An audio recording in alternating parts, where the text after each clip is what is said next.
Frenchie's Art Gallery, located on historic Oak Street beside the Maple Leaf Bar. With over 3,000 square feet of space, it features a large gallery front room and Frenchie's personal art studio. Frenchie's Art Gallery is also connected to the Maple Leaf Courtyard, which is ideal for the New Orleans night scene. Frenchie's Art Gallery, 8314 Oak Street. Yeah, you're right. Located at 109 Wall Boulevard in Gretna, Uniforms by Logo Express provides school uniforms, medical wear, hospitality wear, safety and industrial wear, and so much more. We offer a number of locations on both sides of the river. 2 in Chantilly, 1 in Woodmere, and our main store located in Gretna. Uniforms by Logo Express. Your brand starts here.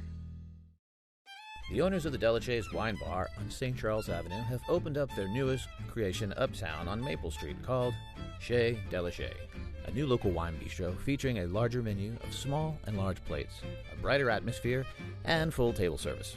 Additionally, patrons can enjoy a large patio out front as well as an extensive wine list offering selections from around the world.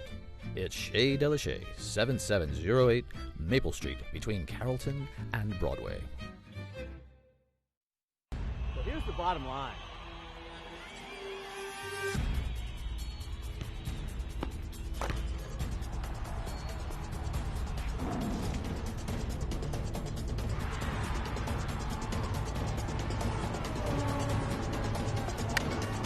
Well, it's funny that you say that.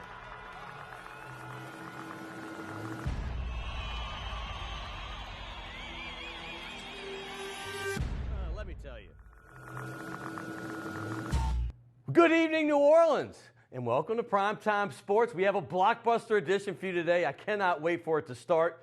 But first, I hope everyone out there had a happy Halloween. And unlike Meta World Peace, I hope none of you were touched inappropriately by ghosts.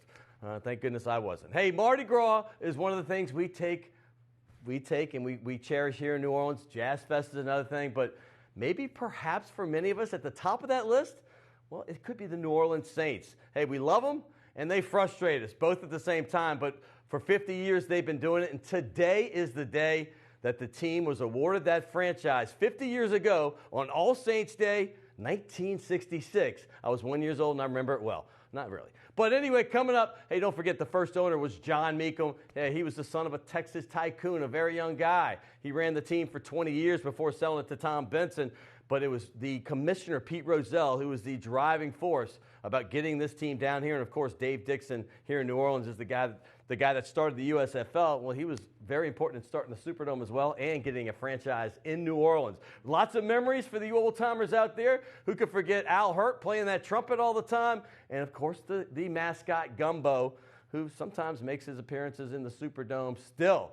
Also, Archie Manning might be the most beloved figure in New Orleans sports history. He took a lot of lumps. There's Deacon Jones bearing down him. I'm sure that play did not end well, but there's a lot of other great memories throughout the years. I mean, Deuce McAllister, to me, the greatest running back in franchise history. Archie Manning, of course, there you see Sean Payton hosting the trophy. Steve Gleason may have made the most important play in franchise history outside of winning the Super Bowl. And, of course, Tom Dempsey's 63-yard record-breaking kick with half of a foot. Unbelievable. Hey, speaking of the Saints, as usual this season, well, it was exciting. It came down to the last play of the game. They all have, except for maybe the Falcons game on Monday night. But this one turned out good for the Saints. Jermaine Kearse, he had the 1 foot in. That would have been a loss in college, but thank goodness we're playing in the NFL. He didn't get both in, and the Saints win that game 25-20. And, of course, Drew Brees was sitting on pins and needles waiting for the outcome of it. And Sean Payton runs across the field, Pete Carroll style, to shake hands with the losing coach, Pete Carroll. Hey, forgetting about the Saints, we're going to talk with Doug Mouton later about that. But tonight, don't forget there's also the World Series coming up right after this show. Game 6. Hey, the Cubs stayed alive after going down 3-1. Remember, they split the first 2 in Cleveland. They lost the next 2 in Wrigley Field. But behind the pitching of John Lester, he's a gamer, and, of course, the closing efforts of Aroldis Chapman, well, they end up winning that game, and they go back to Cleveland for Game 6. That's tonight. The Cubs' hopes, well, depend on 2015 Cy Young Award winner Jake Arrieta. Don't forget, Jake won Game 2, so he's feeling pretty confident of winning again in Cleveland. We shall see. I want 7 games, so I'm rooting for the Cubs tonight. Hey, after that, it's all bets off. I just want a good game. Hey, don't forget LSU, Alabama. That's going to be the big focus of this show. I've got Chris Blair, the new voice of the LSU Tigers. I've got 2 national champions, one from 2003, Skyler Green, and 2007, Marlon Favorite, and they played with each other in between. Hey, but who could forget 2011, the epic game of the century? Many said it was boring. If you're a football person, that was the most exciting game you've ever seen. Every play meant something, and there you go, Mark Barron. And the Honey Badger, Tyrann Mathieu, they were jawing before the game. This turned out to be unbelievable. That was a 13-0 season before losing 21-0 in the national championship. And don't forget that there was only 1 touchdown scored in the entire 2 games between those. And that was a late one by Alabama in that second game, but to win the national championship. The following year, that was Zach Mettenberger's coming out party. Remember, he had a slow start to 2012, played a great game against Bama. They had the lead within 30 seconds, but a T.J. Yeldon 29-yard scamper to the end zone ended all that 21-17. 2 years later, though, once again, LSU played a great game. They were even leading 13-10. Late in that game, under a minute to go, Alabama makes the drive, ties it up, and there was the winning touchdown thrown by Blake Sims to DeAndrew White. Hey, LSU hopes to do this year and change it around. Ed Orgeron is fired up for this game. We're going to talk all about with those 3 guys. Hey, speaking of football, the local team here in New Orleans, the Tulane Green Wave, they hosted SMU. Well, SMU is the same team that beat previously top 5 ranked Houston Cougars, and they just did it last weekend. But the Green Wave fell behind 21-10. But looky here, they scored 3 touchdowns to take a 31-21 fourth quarter lead, only to miraculously snag defeat from the jaws of victory and lose that game 35-31. I still like the direction that this team's going under Willie Fritz. I really do. He just needs to get some of his own players for his system. And speaking of losing, unfortunately, I love basketball. And the New Orleans Pelicans, well, they've started the season 0-3. They had the heartbreaking loss to the Nuggets. They had a chance to tie it with 20 seconds to go. They missed that 3. And then when they lost that game, you knew it was probably going to be 0-3. An angry Golden State team came in. The Pelicans played valiantly in that game. Honestly, they had a lead late in it, believe it or not, 74-73. They ended up losing a close one, and then going on the road on a back-to-back at San Antonio. You knew this was coming. San Antonio, textbook style, just ran them out the gym in the second half. And now they're 0-3. They have pretty much a must-win game tonight against the Milwaukee Bucks. Hey, I've got a great show. Like I said, I talked about Chris Blair, the new voice of the Tigers, Skyler Green, former wide receiver for LSU, and 3 NFL teams as well, including your New Orleans Saints. And who could forget Marlon Favorite? He's making a big name for himself, big fave, around the city of New Orleans with his work on ESPN. And I've got Doug Mouton from WLAE-TV. He's going to come in and talk some Saints, a little bit of Pelicans, but we've got a big show for you coming up next, right here on Primetime Sports.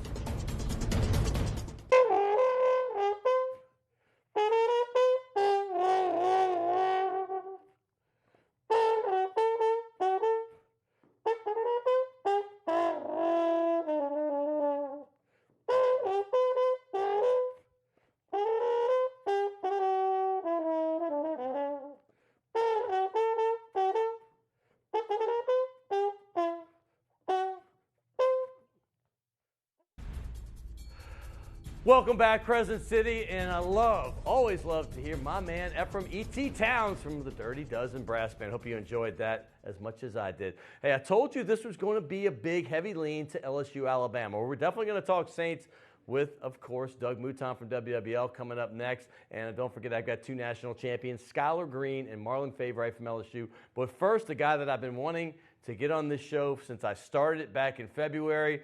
Well, he's the guy that replaced 35-year veteran Jim Hawthorne, who had been the voice of the Tigers for pretty much most of our lives, for certainly near the last half century.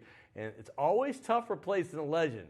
But I got to tell you, the guy they chose, they hit a home run with. His name is Chris Blair, and here he is right here. And I know we didn't plan this, but we actually both have blue shirts, navy pants, and pretty much identical jackets, but you wear it well, sir. Well, I'm glad. I'm glad you noticed I got the memo. So, you got the memo, all right. Yeah, it's a good look for you. All right, thank you, man. Hey, I want to get into this because I think a lot of people are curious.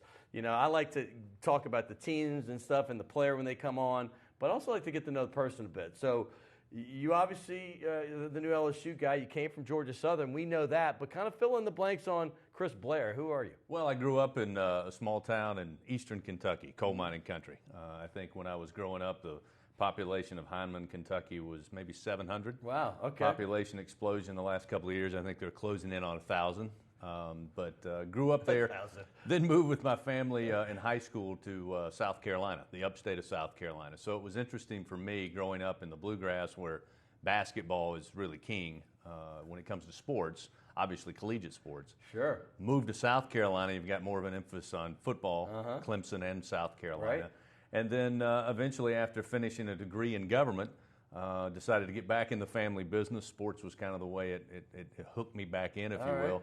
And just kept begging and begging. Eventually got on board with the Clemson Sports Network, doing a little bit of everything. Right. Setting up stages, wiring, producing. Do whatever it takes, whatever it took. Right, and that's it. It was a great learning experience for me, on-the-job training. And then had an opportunity that Georgia Southern was looking for somebody, and I thought, that's what I got back in the family business to do. Why not give it a shot? And they took a chance on me, and 10 years later, had a great career there, great run. It's a great school and a great football program. For those of you who don't know, Georgia Southern, I lived in Atlanta. It's a powerhouse team. I mean, they have a great tradition for years and years, and I know he did a great job. But how did LSU? How did this come about? I actually was in the state of Louisiana. We were in Monroe covering Georgia Southern and ULM basketball. Okay. And went out for dinner on Friday before the Saturday game, got a phone call from Wes Durham, voice of the Falcons. Old friend of mine. And I Wes just saw Wes at the Monday night game for the Falcon Saints. And Wes said, hey, I don't know if you heard, but Jim Hawthorne announced he's going to do one more year. And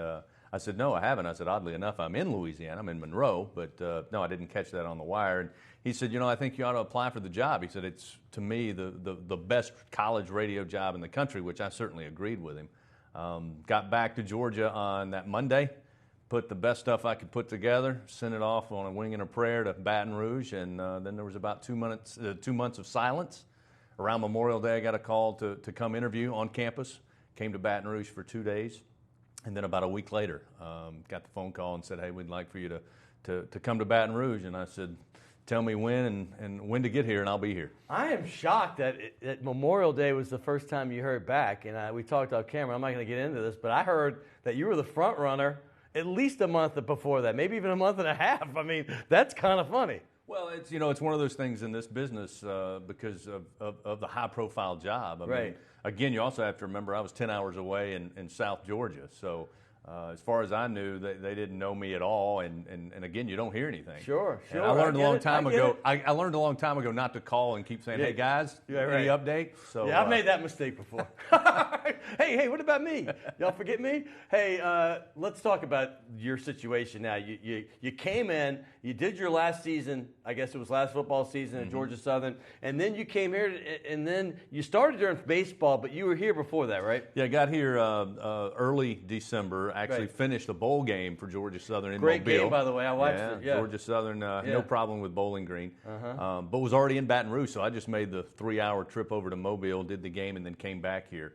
But had 2 months really on the ground before being thrown into the deep end, so to speak, with baseball. And that was invaluable to me, and it was one of those things that doesn't happen a lot. Again, with these type opportunities, usually the announcement is made, and then they throw you in right then.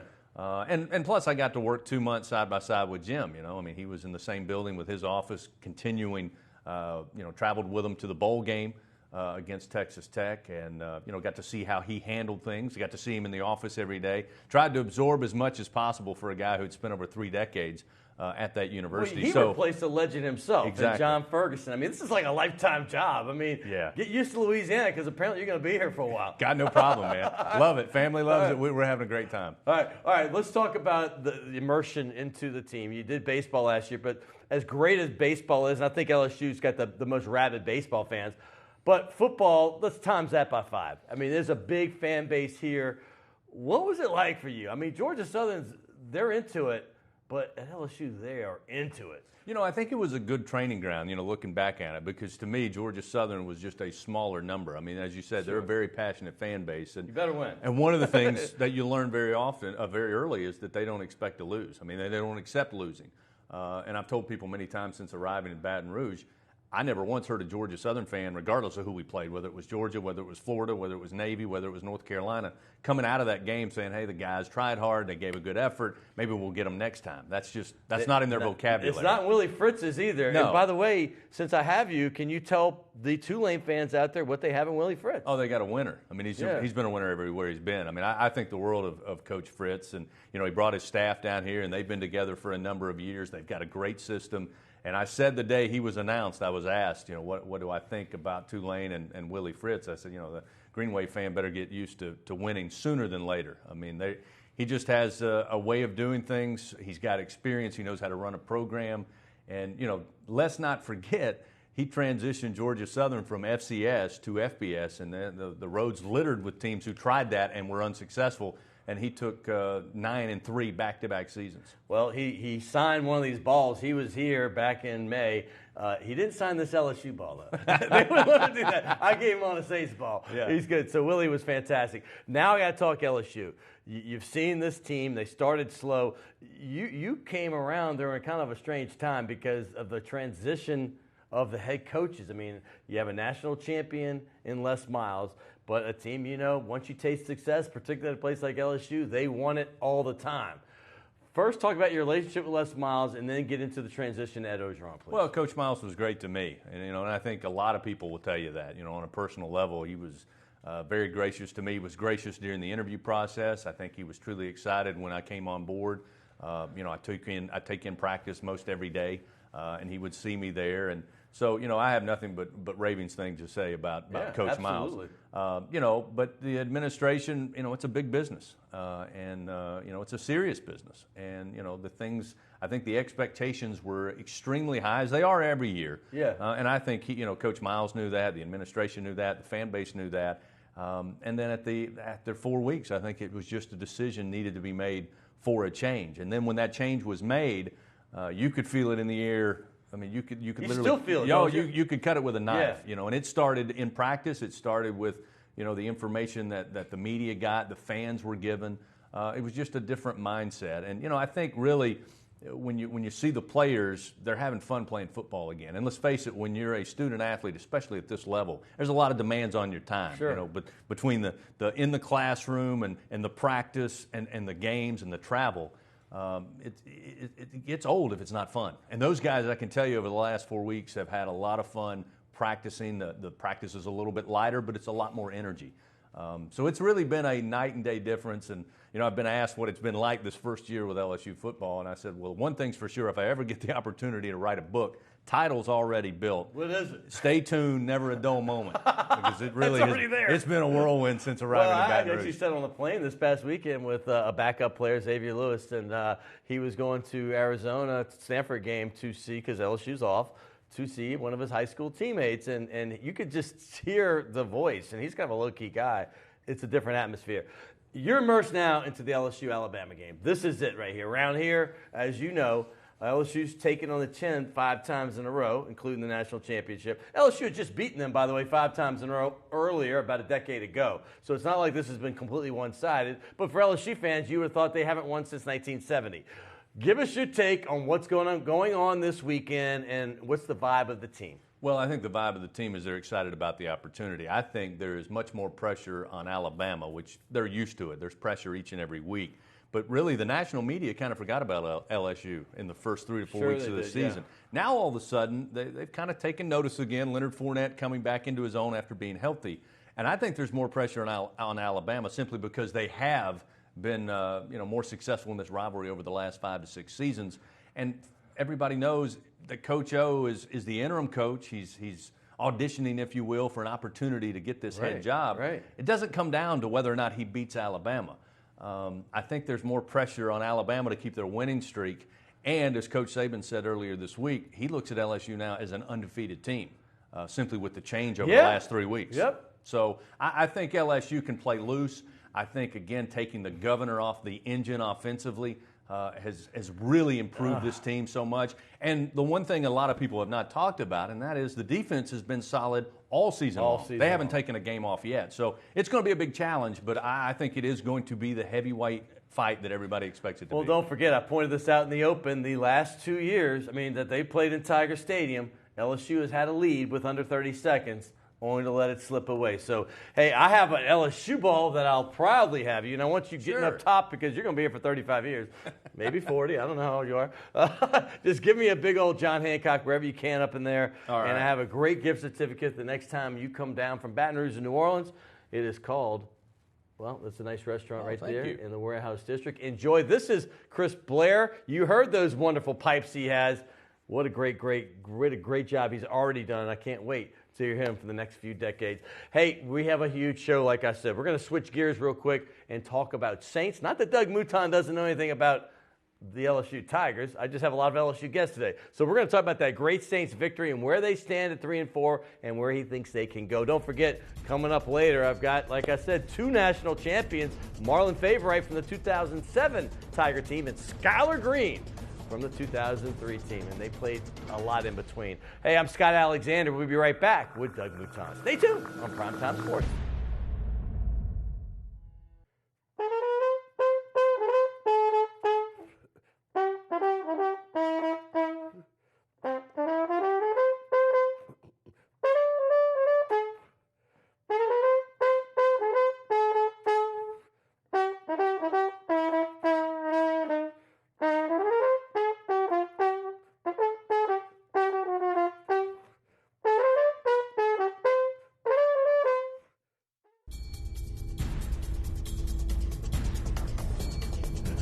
Welcome back, Crescent City. Hey, I've got Doug Mouton coming up right here from WWL. I want to thank who I just had, Chris Blair. That was fantastic. And don't forget, I've got a couple guys that played for LSU and played in the NFL as well. Skyler Green, 2003 national champion, and 2007 national champ, Marlon Favorite coming up. But Doug Mouton, welcome to the show, my friend. Your second time. My pleasure. All right. I got to get Saints talk in now because this is the big LSU Bama show. The Saints started the season 0-3. We're well aware. I was with you at training camp. We saw a different feel from this team. I thought, I've only been here for 5 training camps, and I thought this team had a little bit of a different vibe to me, particularly on the defensive side of the ball. We haven't seen it, maybe because of injuries, but you kind of saw it. They had a goal line stand to win the game. Tell me about the progression of this Saints team, in particular their defense. Yeah, well, first of all, I like the makeup of this team, and Sean Payton talks about that a lot. Yeah. And you see it when you cover the team in the locker room, right? 2014 was a train wreck. Right. And you could see it, and guys wouldn't talk, and there was just an anger and a sort of a separation among guys, and you could visibly see it. He talks about sort of the culture and the attitude, and he wanted a different kind of guy.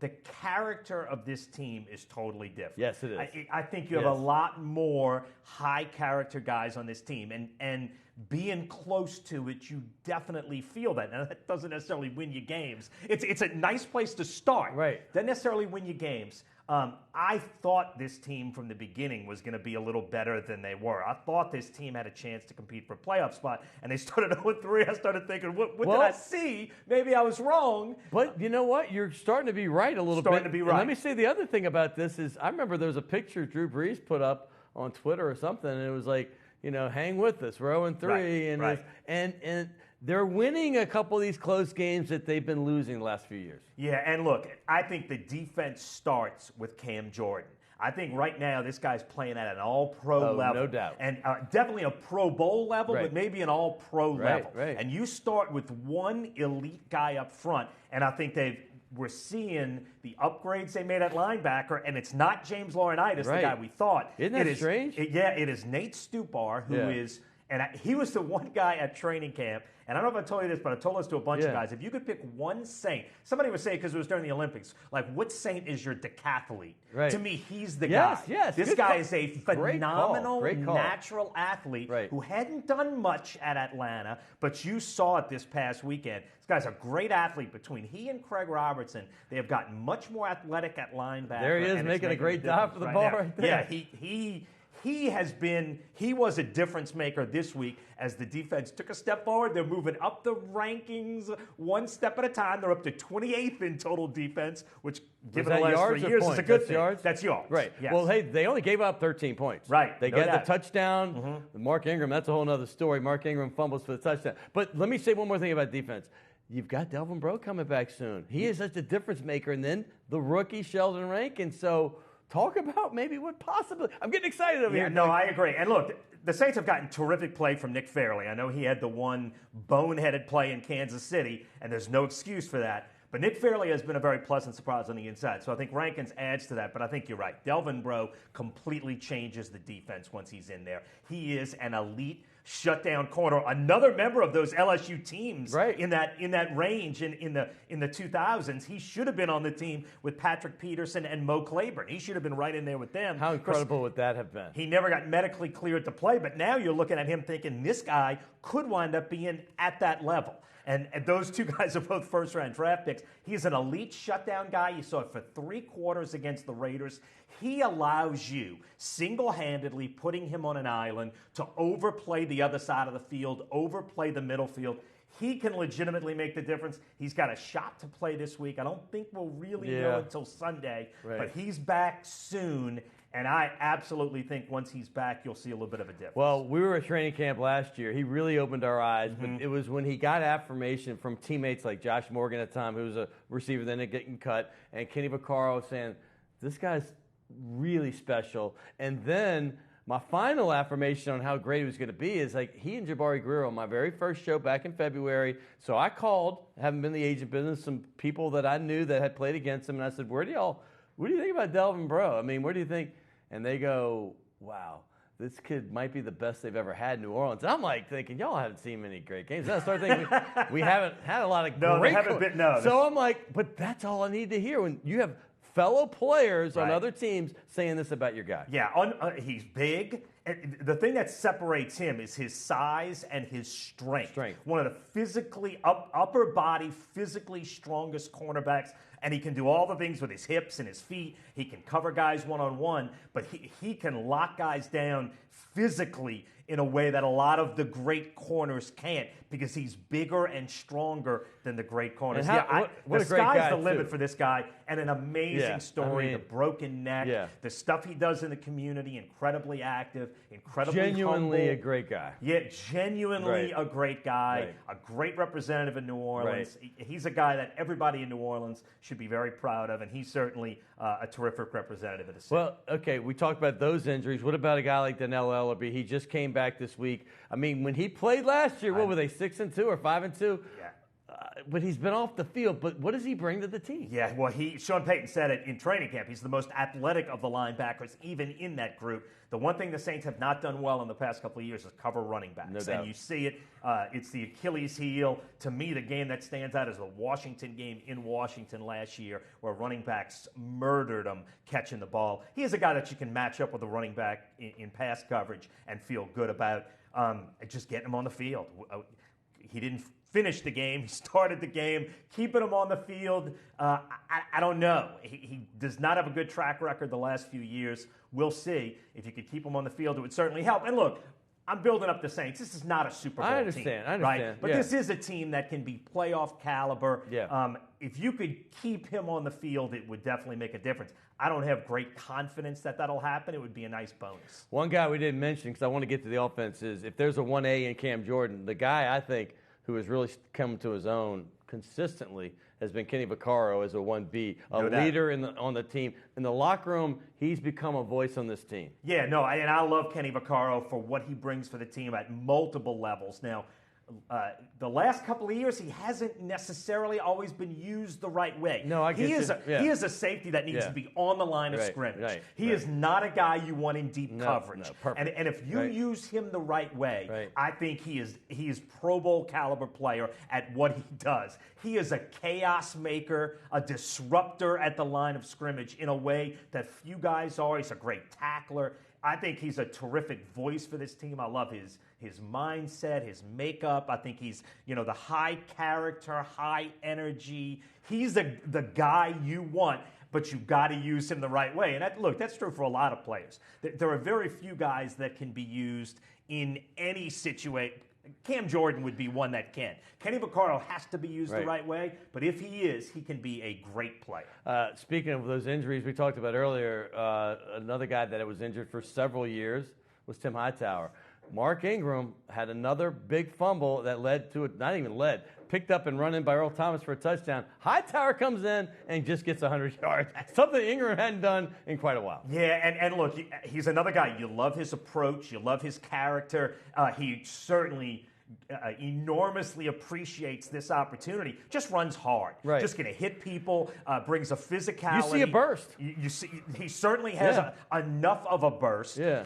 But he brings a mindset that we're going to punch you in the nose, you punch back, we'll punch you again. And this past Sunday, that was a mindset they needed to have against that Seattle defense, and he was tailor-made for that game. Doug, fantasy players that, like myself, may not love this, but Drew Brees and Sean Payton have to love it. Last game, you had 5 receivers, all between mid-30s and mid-80s on yardage. Brandon Coleman got in the act, Kobe Fleener, and, of course, the big 3 of my receivers, Brandon Cooks, Willie Snead, and Michael Thomas. Talk about the distribution of the wealth. Socialism at its best. Well, yeah, and actually, if you talk about fantasy football, I was looking at, rankings. Brandon Cooks is the number 2, at least the way we score, the number 2 wide receiver in the NFL by some scoring methods. Yeah, right. And he has been phenomenal. And to me, Mike Thomas has been the difference maker for Brandon Cooks this year. Yes. People can't roll everything to Brandon Cooks First of all, like they did last year. Richard Sherman's on Mike Thomas a good bit last game. I know he moved around, but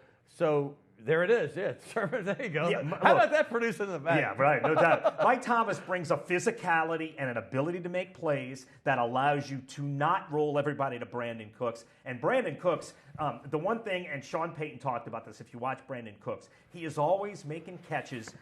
If you see what makes him different, making catches with his feet on the ground, where he's not jumping for balls needlessly, so he's making catches and making moves with the ball at the same time. He's been able to get over the top because between Fleener and Snead and Thomas, people have to play those guys.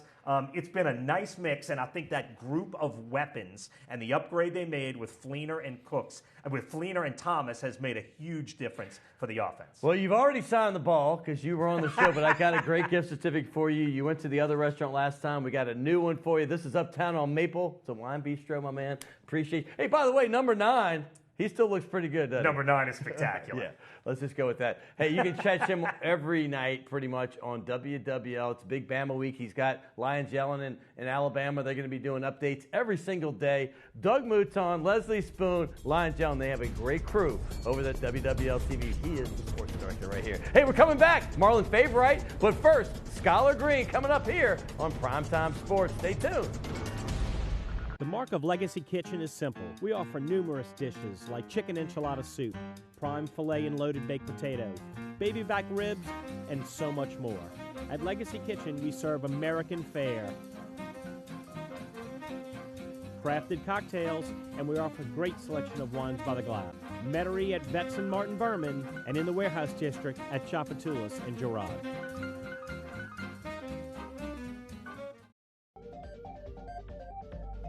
I burned for health. For never being big again. I burned for my family. For my 10th high school reunion. For swimsuit season. I burned for myself.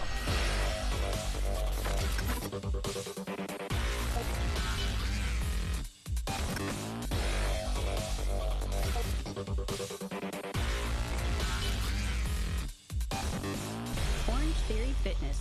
Keep burning. Crescent City Steakhouse, a true neighborhood restaurant operated by the Vojkovic family since 1934, is the oldest steakhouse in the city of New Orleans.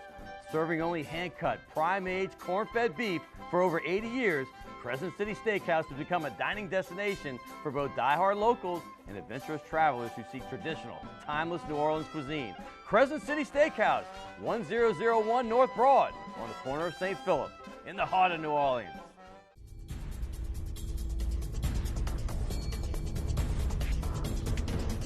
Welcome back, New Orleans. We go from the sweet sounds of guys like Chris Blair and Doug Mouton, and now we're going to the big-time athletes. That's right. I've said it twice already today. I've got 2 national champions. We're going to start with LSU's first national champion in 2003. His name is Skyler Green. He brought the trophy back, first time in 45 years. In fact, you might not even remember this, but Skyler scored the first touchdown of the game against the Oklahoma Sooners that time. Yes, I did. And it was a remarkable night in the Superdome. Trust me, I remember it well, my friend. It was awesome. It was awesome. Great experience, real fun. All right, well, you're a local kid. You went to Higgins High School, a great wide receiver for LSU. You played in the NFL for 3 different teams. Kind of talk about your years with the Tigers and what you remember most. The years with the Tigers was great. Being that I did play for 2 different coaches, got a great experience with both of them. Won the national championship in 2003, one of the first with ones Nick Saban. With Coach Saban right. since 1958. And then we had a pretty good, strong year with Coach Miles in my senior year, going into the Chick-fil-A Bowl, getting the chance to play in the Georgia Dome was pretty sweet. Oh, was that the route? Yeah, was that the Georgia Tech game? I'm trying to remember Miami. Oh, the Miami game. That was even better. Miami that was game. a bigger route because I remember it was Georgia Tech after that, and they were mouthing off to me because I lived there, and I was like, we smacked it. But the Miami game, I remember I had just had hernia surgery, and I was on a cane. I'm walking through the Georgia Dome, and we're expecting the Canes. This was when they had a resurgence, so we expect that to be a brutal game. A good team. Good team, but wasn't it 40-3? I mean, you blew them out. 40-3. Yeah, we did. We had a pretty big game that game.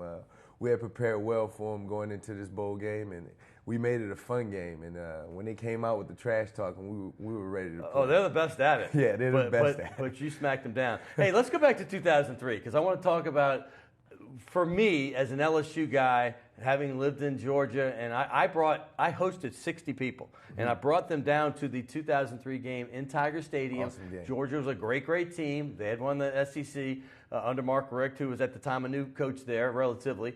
And LSU kind of controlled the game for a bit, but Georgia had that 95-yard play, and they got down there, and all of a sudden the game, Tyson Wheeling, whatever his name, the game was in question, and then all of a sudden the greatest play to me, because you have to forget, in 1998 I brought up the same group, and they were barking at me the whole time because we had 2 top 10 teams to start the season, and Quincy Carter was a freshman, beat LSU. Gotcha. So 5 years later, you made the play that made me just jump up out of my seat and look at all 60 of them, and I'm like, take that! You like that? But there's the play right there. Bring us through it and tell us about this whole thing. Oh, man, I tell you what, it was a busted play, actually.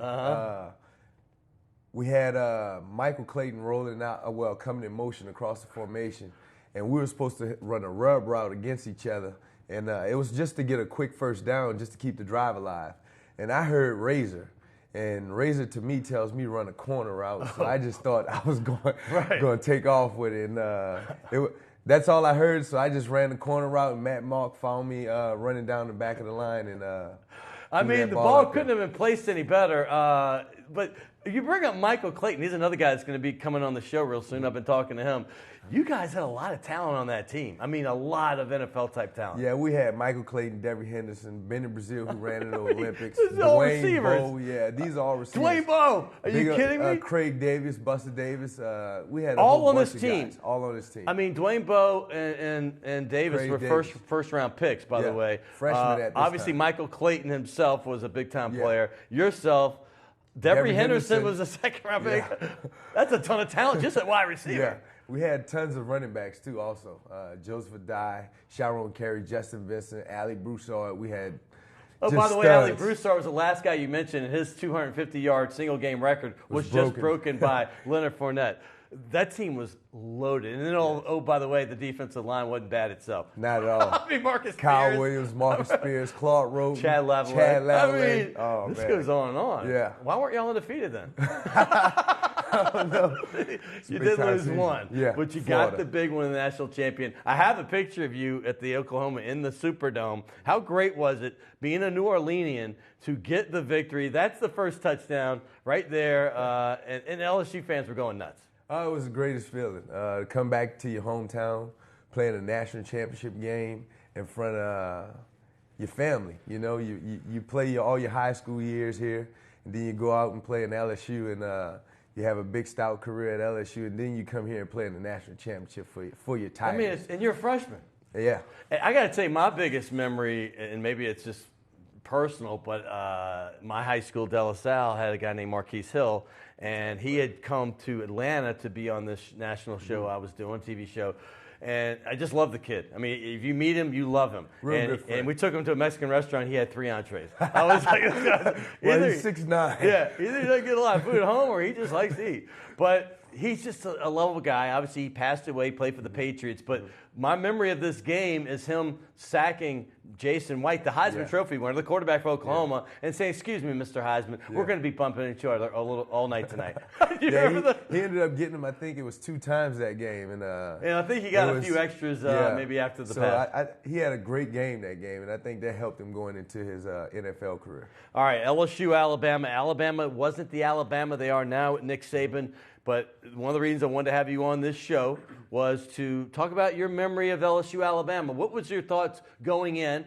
Not that they're the powerhouse they are now, but you knew the tradition of Bama. You knew that was an important game. So I kind of want to hear from a player's side of going in and your biggest memory in one of the games as well. Well, going into the Bama game, you always knew the tradition was high in that game. And every time, regardless of where we played, either in Bama or in LSU in Baton Rouge, it was going to be a great game. And because of the names of the guys that were playing in this game, you always had that energy where it was high in the game, and guys always wanted to bring that forceful contact. So it's real SEC football right here. So I mean, it was a fun experience. A lot of great names played in this game, and it was the biggest part of this game was when we went up to Tuscaloosa, and I ended up having a few nice punt returns in Tuscaloosa against Now that I think about this, because you graduated 2006, is that your last season? 2005.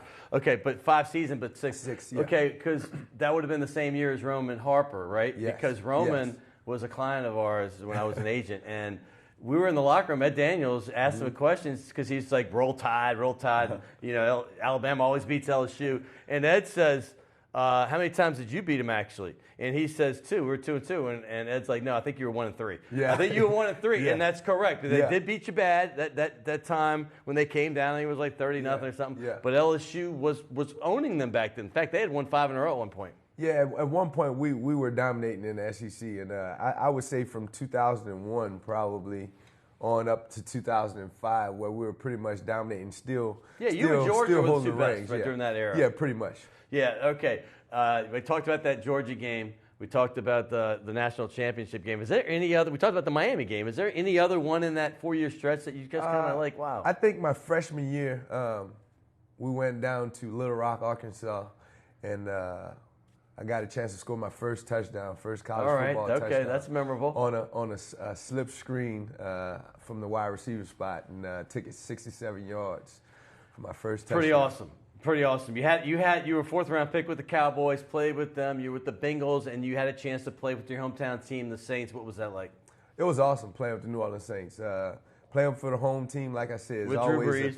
With Drew Brees, Reggie Bush, and those guys, it was a great experience, fun experience.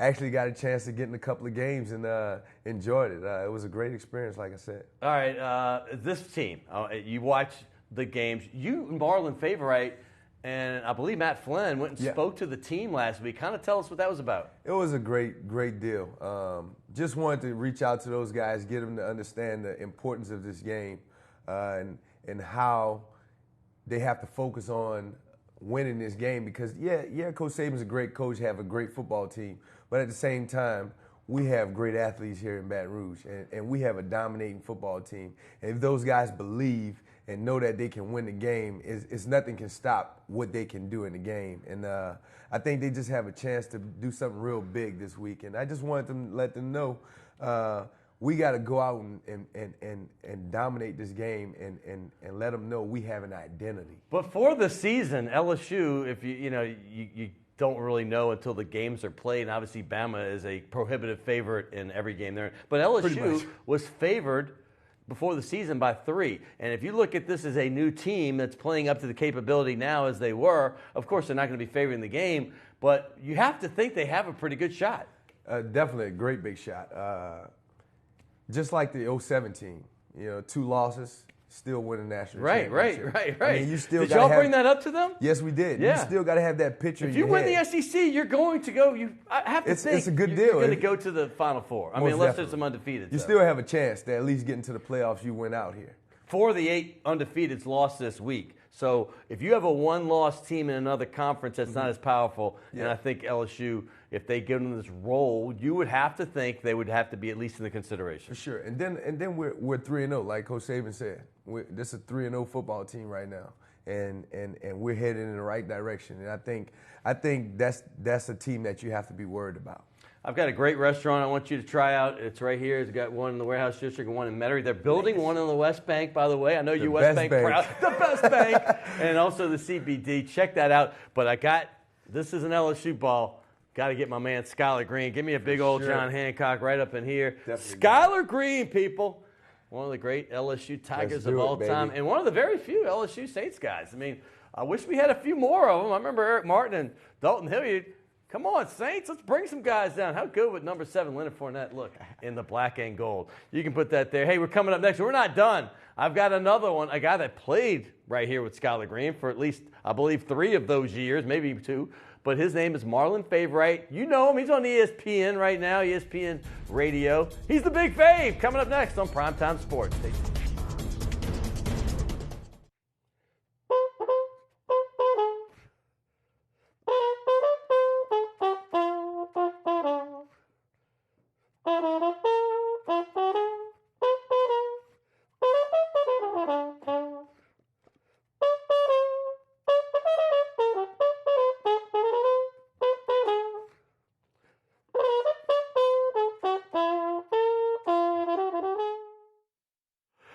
Welcome back, Crescent City. I mean, just when you think it can't get any better, well, you have the sweet sounds of Ephraim E.T. Towns from Dirty Dozen Brass Band. I always love when he comes around and shares a few tunes with us.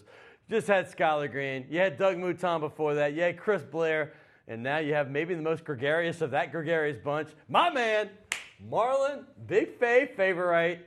Yep, he was a teammate of Skyler Green's. He was a year younger, I believe. And then he played 3 years with them, and then he won his own national championship in 2007. Second time on the show. I don't have many repeat guests, but welcome back, my man. Man, thanks for having me. I enjoy every time I come on. Absolutely. Obviously, you're doing some stuff with ESPN Radio now. I know you're a frequent guest host.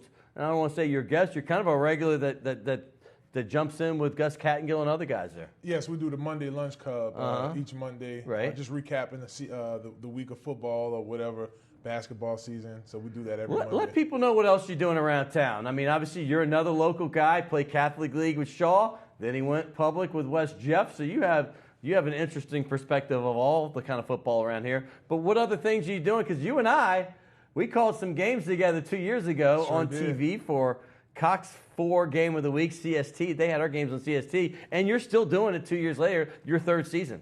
Yes, it's been great up doing the Cox 4 Games of the Week. We had an amazing game last week. It's been a good season. Of course, you mentioned the ESPN thing, and actually me and Skyler, we trained some high school athletes in the off season. So just trying to keep what's the name of busy. this company? I do want to give you a plug. What is this? Definitely FSF Sports, and we're actually working on a new entity where we're joining together. So we'll be releasing that in January. I'll be sure to tweet it to you.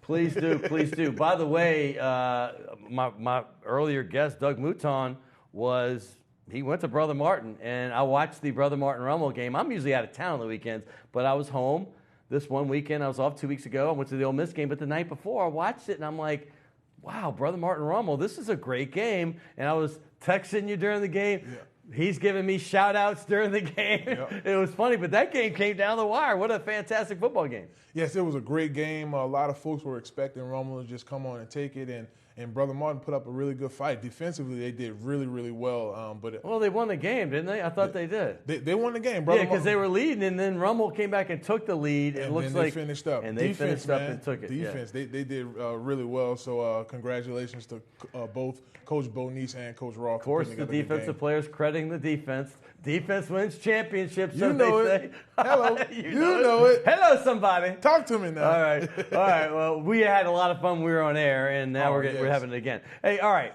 I talked to Skyler about his 2003 national championship. He had his ring, and I don't know if I got too much of a focus on that. You got your 2007 ring right there. Mm-hmm. That's pretty sweet. Talk about the run of that championship. And by the way, Skyler just told us that you and him and Matt Flynn talked to the team about it. Hey, a 2-win team, we were one of them, we're proof, can win a national championship. LSU's got 2 losses. What did you say? The story of two. We told them about that season, 2007, losing to Kentucky and Arkansas, triple overtime. But y'all were undefeated in regulation. We were undefeated in regulation. That was Les Miles' point. 2 overtime losses. Yes, 2 overtime losses, but it can happen. We just talked to him about finishing, and Coach O and his staff welcomed us in. He said, man, you know you got to stay for practice, Marlon. You're going to stay. Come on now. You got to stay for practice. So we stayed there. He runs an open-door policy with the former players coming back there, and I enjoyed it, man. The players really love having us around, and we'll be out there for the Alabama and Florida game as well. Well, since you brought up Coach O, let's talk about him. I mean, what has this guy brought to this team? Because they are playing with a passion that I didn't see, quite frankly, in the first few games. Energy. Scott, no offense to you and everybody else that I know, this guy's probably in the top 3. You're not offending me at all. Top 3 of energetic guys I've ever met in my entire life. He just brings a energy unmatched, and just of course coaching under Pete Carroll for years and coaching himself at Ole Miss and just doing those great things. Man, you will run through a wall for this guy. He's that type of coach, and the players are really loving him out there in Baton Rouge. Really, what's that extra something that makes a player want to do that for a coach? Well, you only go as far as your leadership. So this is the guy in charge. So if he's like, come on, guys, let's go have fun. Let's do this, do that. It just brings a different energy, and he does that. Nothing against Coach Miles. I thought he was great. He actually told Snoop Dogg that Big Fave was his favorite rapper. What? He surely did. So he's a great guy. Wow. But it's just a different. He obviously can't hear. Just kidding, Big Fave. Just kidding. I love it. So he really brings on a really great energy. He definitely lets his coaches coach, and the guys love him, man. I really think that this is going to be a magical season. He has history as an interim coach, great record. I think it was 6-2 at USC. The last 8 games he had there. So I think this season is really shaping up to be a magical one in Baton Rouge. Okay, you were part of Nick Saban just like Skyler was. I think you had 1 year with him, if I'm mistaken. Then you went to Les Miles.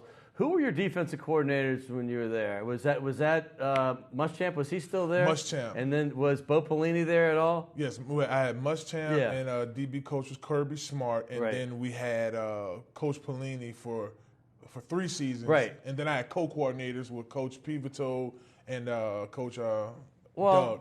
That segues me into what I want to ask. What's Dave Aranda brought to this defense? Because, hey, everybody's talking about the offense playing super well right now. Defense has played well all season. Yes, he's really, what I noticed with Coach Aranda, he's really playing into his players, fitting them systematically to what he has to bring to the table. And you see it. He definitely let his guys do their thing. And as you notice, his seasons at Wisconsin was pretty great. He put together Great. They hated losing him. I have a lot of friends up there. Yes, indeed. Yeah. They really did. So he brought that system down here with this.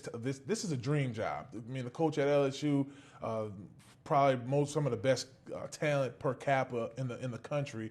On top of that, you have 47 NFL players from LSU playing in the NFL right now. So the talent that comes to the Baton Rouge and Tuscaloosa, it's some pretty good talent, man, and it's a dream job for coaches. They have said, listen, it used to be back in the day, meaning like maybe 15, 20 years ago, even up to maybe 10 years ago, it was Florida State-Miami game was putting out the most NFL players. But now it's LSU-Alabama, and you guys take pride in that, don't you? Oh, yes, we do. We really do. We take pride in that.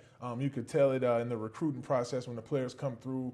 In the cases, they say, hey, this is all the guys that played in the NFL and currently playing in the NFL. So for a young guy that really that's got to be impressive. Very impressive. And it speaks volumes about the talent here in Louisiana. So to be a part of that is a blessing. Well, LSU does have the most players in the NFL. Bama is right there with them, but LSU's first, and there's a bunch of great schools behind them. But as far as your time, you bounced around the NFL for a bit. You were there 4 years. You got your number retired after your NFL career with the Arena Football League with the Voodoo. Talk about your professional career a little bit. Well, professionally, I was an undrafted free agent to the Carolina Panthers, and in that 2009 season, and I'll try to do this fast. Yeah, because I want to talk LSU too. So Carolina, St. Louis, Kansas City, Seattle, New Orleans for the Super Bowl. Came back. Good timing. Good timing. Couldn't get any better. Then I went to Indy, spent a little time in the UFL, went to the Patriots before and after the lockout. Then I went over to back to St. Louis, and I had a chance to play with the Eagles. And in 2012, the final NFL team that I played for was the Redskins. You had some fun? Had some fun, man. This country is beautiful. I had a chance to play an international game in Toronto. It was just a great time, a great experience. I mean, your dream was to get drafted, but to go to all those NFL teams was definitely a blessing, and I really enjoyed my time there. All right, well, your career at LSU. Listen, the national championship, the win against Ohio State has to rank up there. But as far as your games and your career, do you have some great memories that you want to tell about? Sure. Definitely. I can remember, 2006 season. That's the year we played against Notre Dame. I think the game that really stood out to me was the Ole Miss game at home. It was a tight game. I think we might have beat Ole Miss 20-17. Look, we even got a picture of it. Look at that. It is right Look there. At that. And, 99. We balled out. That's Big baby. Fave. Hello. We balled out. Is that Tyson game. Jackson over there? That's Tyson Jackson, Glenn Dorsey. Glenn Dorsey? Yours truly, and Kirsten Pittman on wow. I remember, Kirsten Pittman. He was into music a little bit too. Yes, indeed. He's still doing his thing. Pity the Kid. We recorded a lot of LSU boy songs together, myself, D1, and Allie Broussard. Golly. Yeah, hey, by the way, you mentioned this. You asked me before the show, which team, Scott, do you think was the most talented? Which was the best? 2003 national champion, 2007, or the 2011 undefeated team that went 13-0, demolished everybody? Perhaps, definitely the greatest regular season, I think, in LSU history. Perhaps one of the greatest in college football history. Yeah. No one wants to remember it. But that defense, by the way, only gave up one touchdown to Alabama in 2 games. People forget. They think 21-0, that was 3 touchdowns. No, it was 1 touchdown in that game. No touchdowns in the 9-6 game of the century. Talk about your defense that year. And which team do you think is the most talented? Okay, so 2007, our defense, we were the #1 ranked defensive line. So I think up front, we probably fared out a little better than the 2011 team. The 3 team had a good one, though. The 3 team that Chad Lavallee, they Marcus Spears. Marcus Spears, yes, they had some heavy. Jack Hunt, they had some heavy hitters on that defense as well. Right. Me and Skyler always talk about this all the time. 2017, but we did this now. Hey, but y'all had to split y'all national championship. It was all kind of stuff that we said. But that 11 team talent-wise was pretty good. Yeah, they were good too. They were good. You guys, I'll give it to you since you're my guest right now. 2007 was the best. This team here, what do they need to do to beat the Alabama Crimson Tide? When I told them last week, when I spoke with the team, I told them how important it was. You have to win up front. The game is won and lost inside the trenches. Hello. So that's really what it's going to have to be. Wasn't there a radio show called Inside the Trenches? Yes, there was. It's on a little hiatus, but it'll be back. From ESPN Radio? Yes. By the way, I can't thank you enough, man. I love you. You know I do. You and I have become very good friends over the last 3-4 years. Brother from another. There it is. And I appreciate all you do for the city of New Orleans. It's not just what you do professionally. You do so much work behind the scenes for kids. I know it. I want people to know you're a great American, a great New Orleanian. I got a restaurant here to you to check out. It's up there uptown on Maple Street. I hope you enjoy. And you got to sign my LSU ball. You're on my Saints ball already because he was a guest several months ago. But I got to get you on here, Big Fave. Oh, definitely. So there you go. Man, thanks for having me on. Hey, I want to thank Doug Mouton. I want to thank Skyler Green. And, of course, we led off the show with Chris Blair. Listen, there's so many people behind the scenes that do it. William Hill was on fire today. He is my producer. And he's the guy that makes the magic happen behind the scenes. Don't forget Josh Smith. We call him Jay Schmoove. Kenny Juno is doing the audio. And, of course, Ron and Jim, the guys that make it all run. Catch the replay. We're going to have this on Thursday at 10 p.m. If you're watching Thursday, join us next Tuesday for our new show. But every Tuesday and Thursday, we have this show, Primetime Sports. Check out all of our stuff right here on WLAE-TV. We appreciate you. We'll see you again next week.